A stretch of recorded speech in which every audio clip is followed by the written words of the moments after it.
Hello students. तो आज अध्याय 4 का एक इम्पॉर्टेंट टॉपिक पढ़ने जा रहे हैं जिसका नाम है गैल्वेनोमीटर। धारामापी या इंग्लिश में उसको कहते हैं गैल्वेनोमीटर।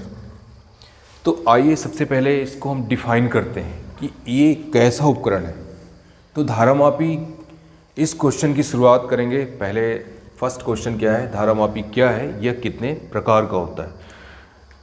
तो धारामापी एक ऐसा उपकरण है जिसकी सहायता से किसी परिपथ में धारा की उपस्थिति का पता लगाया जाता है अथवा धारा की प्रबलता का मापन किया जाता है।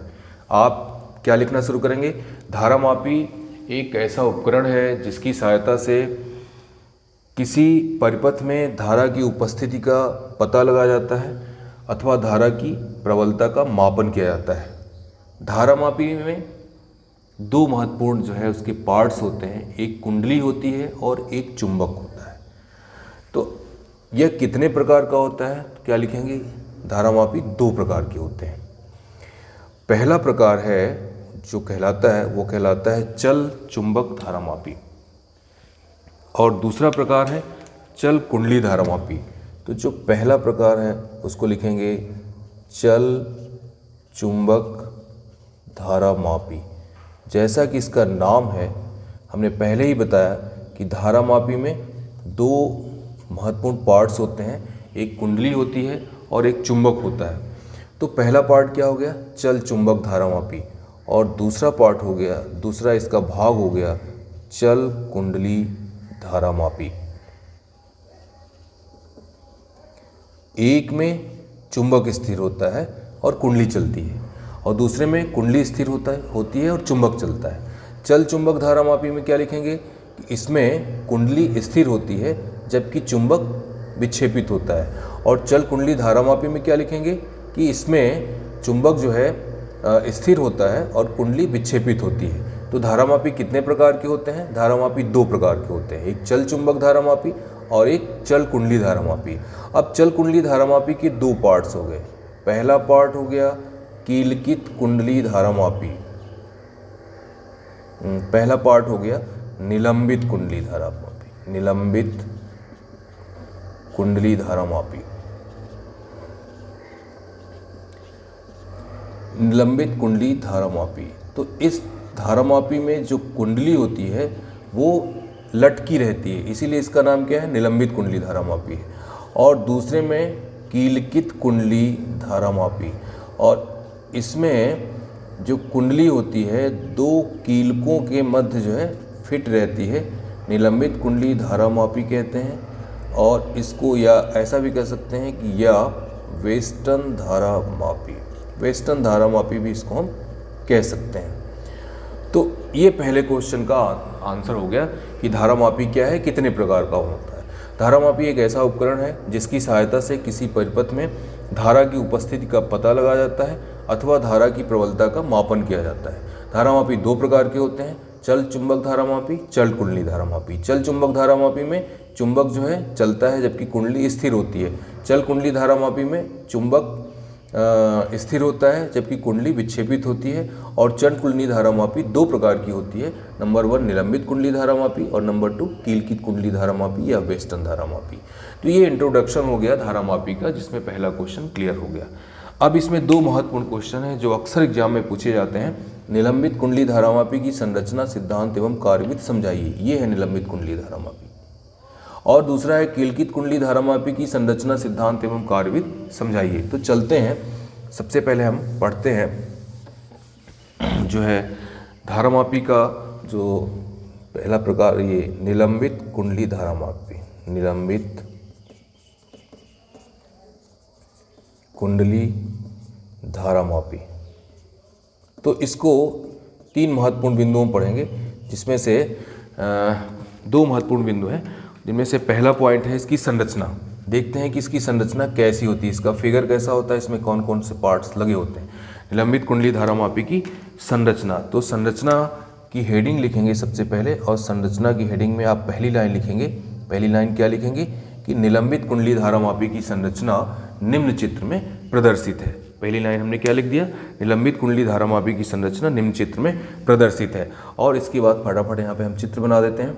इसमें क्या होता है, दो चुंबक के ध्रुवखंड होते हैं इस तरीके से अवतल बेलनाकार कटे होते हैं। एक ध्रुवखंड इधर हो गया, इसको हमने N मान लिया, इस तरह से ये उत्तरी ध्रुव कहलाता है। चूँकि हम पहले से जानते हैं कि चुंबक में उत्तरी ध्रुव और दक्षिणी ध्रुव होते हैं, तो ये हो गया हमारा उत्तरी ध्रुव और यहाँ पे हमने बना दिया दक्षिणी ध्रुव। यहाँ पे हम देख रहे हैं कि जो चुंबक के ध्रुवखंड हैं वो अवतल बेलनाकार कटे हैं। वो क्यों है उसकी चर्चा हम बाद में करेंगे। सबसे पहले हम देखते हैं कि इसकी संरचना कैसी होती है।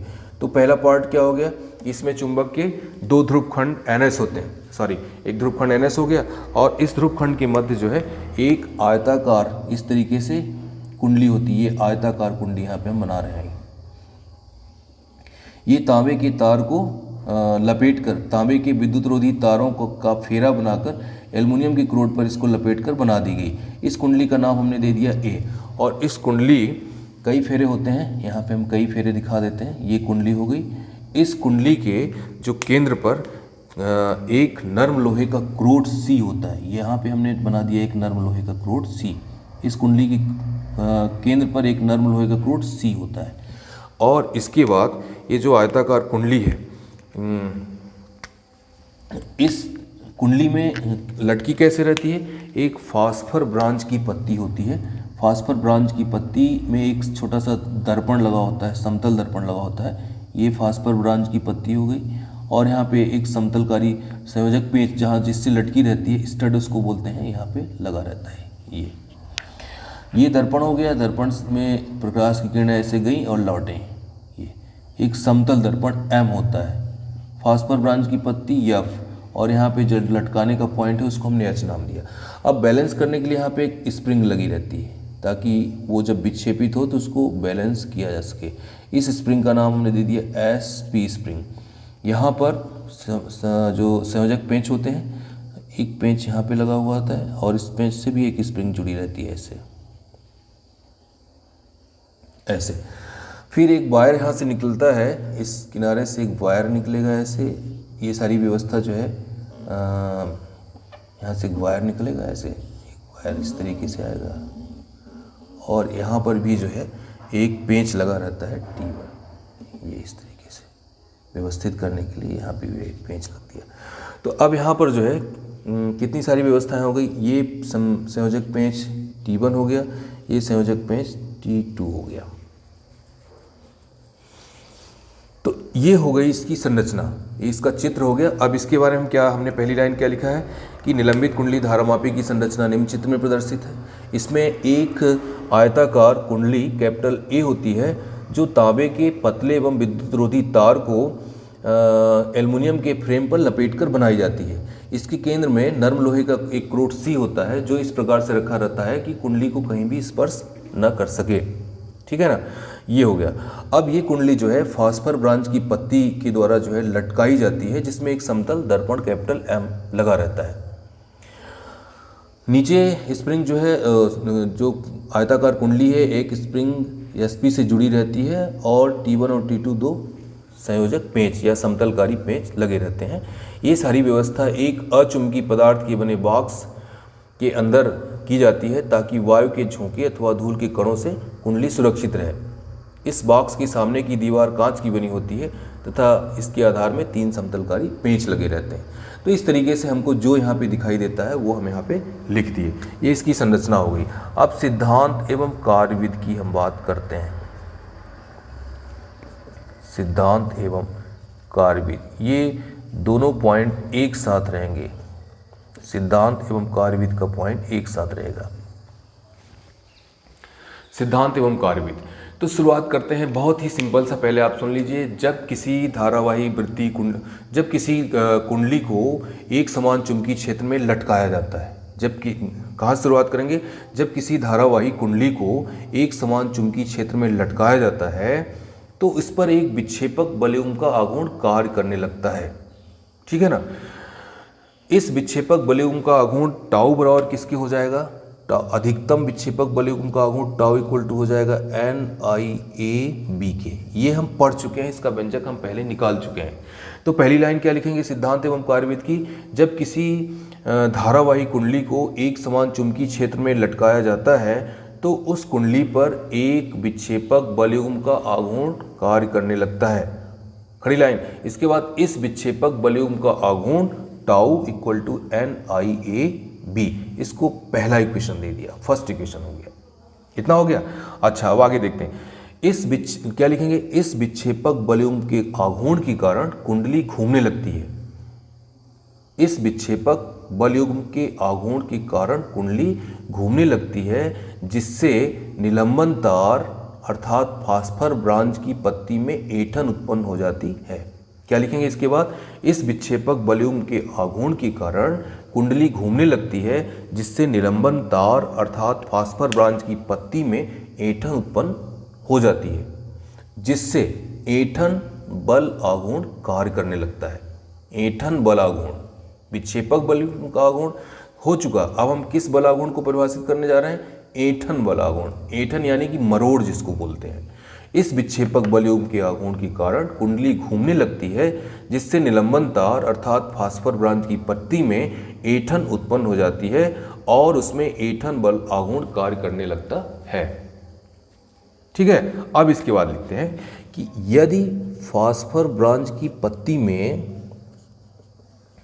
फास्फर ब्रांच की पत्ती में उत्पन्न ऐंठन फाई हो तो ऐंठन बल आघूर्ण, ऐंठन बल आघूर्ण, इसको भी हम टाउ से ही दर्शाएंगे और टाउ इक्वल टू हो जाएगा के फाई के, है ना। यदि फास्फर ब्रांच की पत्ती में उत्पन्न ऐंठन फाई हो तो ऐंठन बल आघूर्ण टाउ इक्वल टू के फाई, इसको हम सेकेंड इक्वेशन दे दिए, सेकेंड इक्वेशन हो गया। अब जो है हमने देखा कि इस विक्षेपक बलयुग्म के आघूर्ण के कारण कुंडली घूमने लगती है, जिससे निलंबन तार अर्थात फास्फर ब्रांच की पत्ती कैपिटल F में ऐंठन उत्पन्न हो जाती है, जिससे उस पर ऐंठन बल आघूर्ण कार्य करने लगता है। यदि फास्फर ब्रांच की पत्ती में उत्पन्न ऐंठन फाई हो तो ऐंठन बल आघूर्ण टाउ बराबर के फाई। अब समीकरण 1 में हमने क्या निकाला है, विक्षेपक बल आघूर्ण, और समीकरण 2 में हमने क्या निकाल दिया, ऐंठन बल आघूर्ण। संतुलन की अवस्था में क्या होगा, दोनों बल आघूर्ण कैसे होंगे, बराबर होंगे। तो हम यहाँ पे लिखेंगे संतुलन की अवस्था में, यहाँ पे क्या लिखेंगे, संतुलन की अवस्था में, संतुलन की अवस्था में, संतुलन की अवस्था में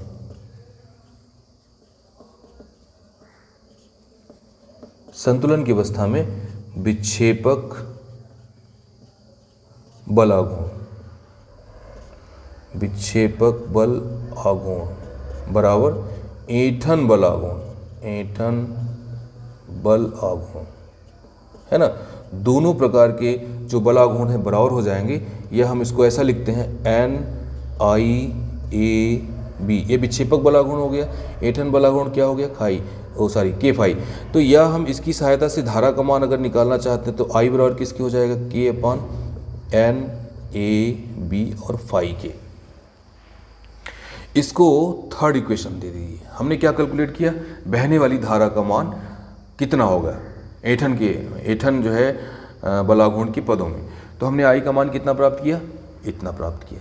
या आगे स्टेप में देखते हैं, या I इक्वल टू क्या हो जाएगा, यहाँ तो हम बॉक्स में बंद कर सकते हैं कि ये बहने वाली धारा का मान I बराबर, या इसको ऐसा लिख सकते हैं G फाई के, I equal to G phi के। इसको पहला थर्ड इक्वेशन इसको दे देते हैं। जहाँ जो हमने G लिया है, हम देख रहे हैं कि G क्या है, यहाँ पे हमें देख सकते हैं कि G क्या है। G बराबर किसके है, K/N, जहाँ capital G equal to K/NAB, और ये बराबर किसके है, एक नियतांक, ठीक है ना। इसे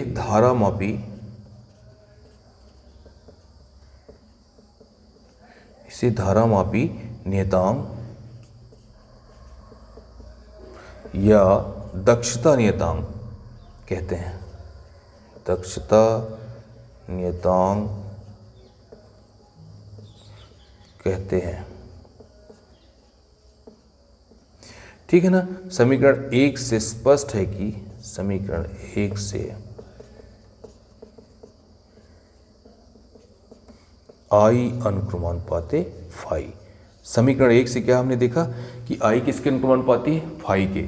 और इसके बाद क्या लिखेंगे कि अर्थात चल कुंडली धारामापी में बहने वाली धारा कुंडली के विक्षेप की अनुक्रमानुपाती होती है और यही चल कुंडली धारामापी का सिद्धांत है। तो ये क्वेश्चन कंप्लीट हो गया कि निलंबित कुंडली धारामापी की संरचना, सिद्धांत एवं कार्यविधि का वर्णन कीजिए। अब जो है अगला क्या है, कीलकित कुंडली धारामापी की संरचना, सिद्धांत एवं कार्यविधि समझाइए। तो आपको यहाँ पे सिर्फ जो है इसकी संरचना को अलग करना है, उसका चित्र अलग होगा और बाकी सिद्धांत और कार्यविधि जो है बिल्कुल इसकी फोटोकॉपी होगी, उसमें कहीं कोई दिक्कत नहीं है ना। सिद्धांत और कार्यविधि बिल्कुल सेम होगा उसी तरीके से जिस तरीके से निलंबित कुंडली धारामापी की संरचना, सिद्धांत एवं कार्यविधि है। तो स्टूडेंट्स, आज हमने क्या पढ़ा कि गैल्वेनोमीटर का टॉपिक पढ़ा, जिसमें से 3 क्वेश्चन पढ़े। धारामापी किसे कहते हैं, ये कितने प्रकार का होता है, और निलंबित कुंडली धारामापी की संरचना, सिद्धांत एवं कार्यविधि समझाइए। कीलकित कुंडली धारामापी की संरचना, सिद्धांत एवं कार्यविधि समझाइए।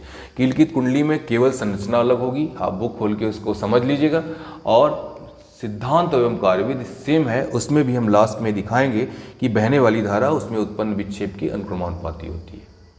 ठीक है ना। ये तीनों क्वेश्चन आप अपने नोट्स में अच्छी तरीके से लिखिए। Okay, thank you very much.